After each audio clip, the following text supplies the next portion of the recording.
So I've been working on this um, guide for a client on how to recruit, hire, onboard, and develop their people.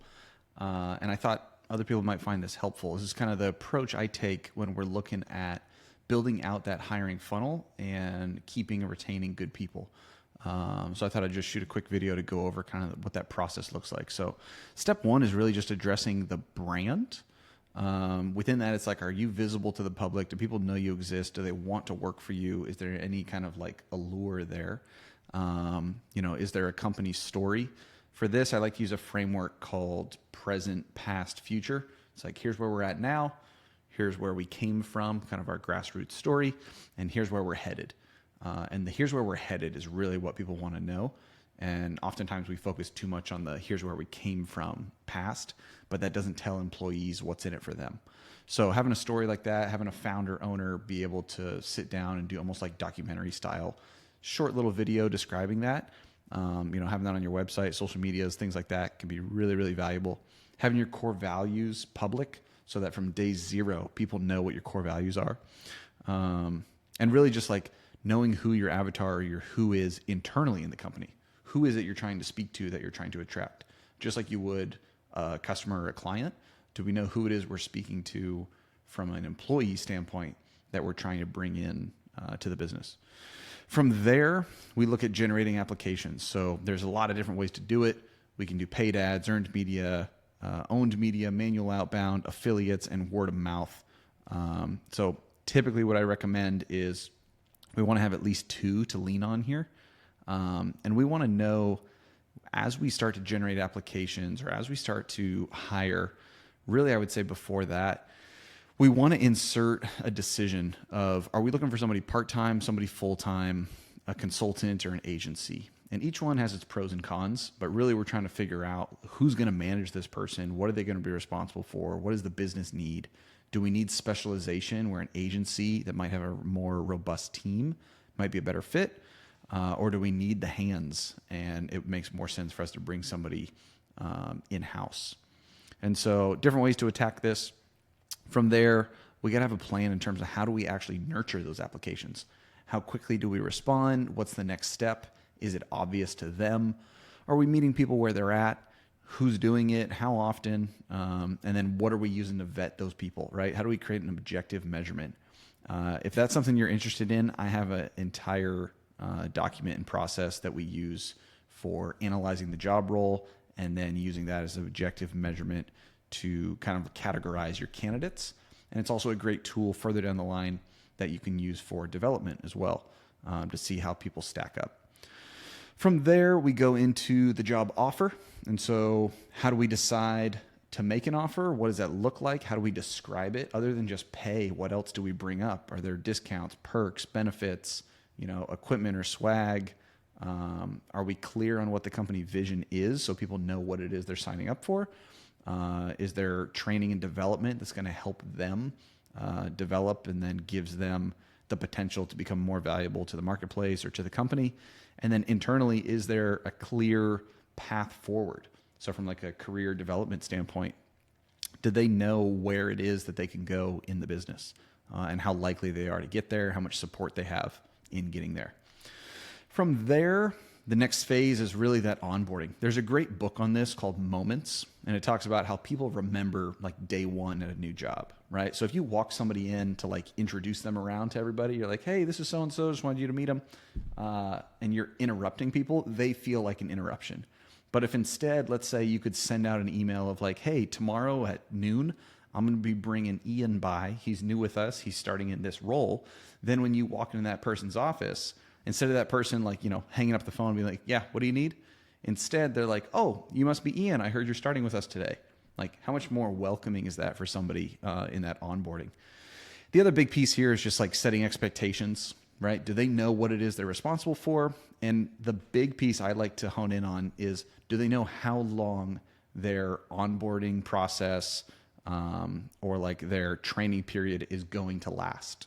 And so I think that's really crucial because otherwise sometimes we can get people that get, kind of failure to launch, get stuck in that onboarding phase and never really graduate to being accountable.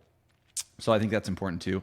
Revisiting the career roadmap so they know, man, here's the trajectory, here's where you can go. And then just clarity around like, who do you go to for help? Again, company vision, here's where the company's headed. Here are the other, division or department leaders, and here's kind of the structure of the organization. From there, as they're doing their job, there's obviously a huge component in the midst here with scorecards, deliverables, execution. Assuming that is happening, we're going to have evaluations, one-on-ones, coaching and training. But really, we're looking into, do they know whether they had a good week or a bad week? Do they know from a scorecard perspective if they're hitting their numbers or not? Do we have clear metrics, and are they on the same page? So I like to ask the question, at the end of the week, if you go home and your spouse asks you, did you have a good week? What decision-making framework are we using to say whether we had a good week or a bad week? And is your manager using the same framework? This allows us to have expectations that are met and stay on the same page. So I think that can be huge. And then, there's the phrase, the company vision has to be big enough that everyone else's vision fits inside it. And so really, are they clear on what their vision is? And are we clear in articulating the company vision? I always think of this one as like a Venn diagram with like a giant circle for the company vision and then a smaller circle for that personal vision. And we're really trying to see how much can they overlap. And so accountability on us in the business to be clear on what that vision is, but also on the employee for them to be clear on what their vision is, right? What happens a lot of times is if the company's not clear on their vision, employees aren't clear either. And they like to just blame the fact that the company isn't clear and isn't telling them what to do, rather than them being clear and like, no, this is where I want to go and where I want to head. So that one can be crucial for retention, making sure they feel valued, making sure they know development-wise where they can go in the company. And then lastly is from a development standpoint, can we make them more valuable to the business? So retention is keeping them. Development is how do we make them more valuable to the business, right? Can we put them in a position to generate more revenue? Can they develop their skills, increase their knowledge? Can we make sure they're in the right seat, right? Unique abilities. Like we want to make sure that they're in their sweet spot.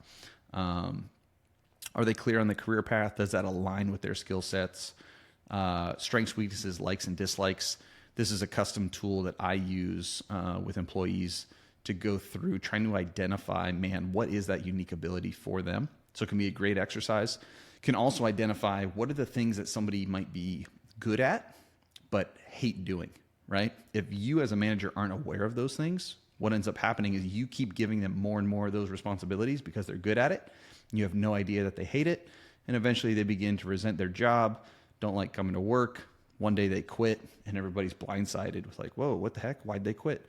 It's because they were doing stuff that they hated and nobody took the time to ask them.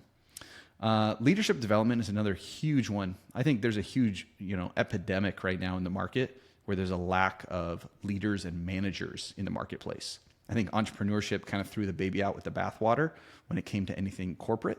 So KPIs, meetings, leadership development, manager training, all of these things, accountability, I think kind of got thrown out the window. And now there's this big void where we don't have leaders and managers in the workplace, and we don't know how to train them and build them up.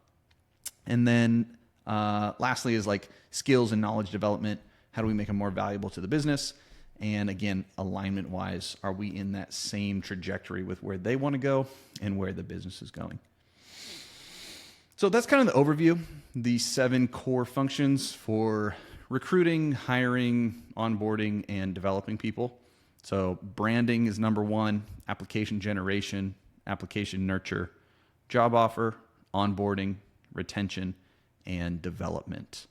So if this is something you're interested in, I do a lot of training on this. If you'd like to see more breakdown of how to go about building out these processes and these playbooks within the business, a great place to start, list out these 7, and next to each one, write down what is it that you're doing currently for that step in the process.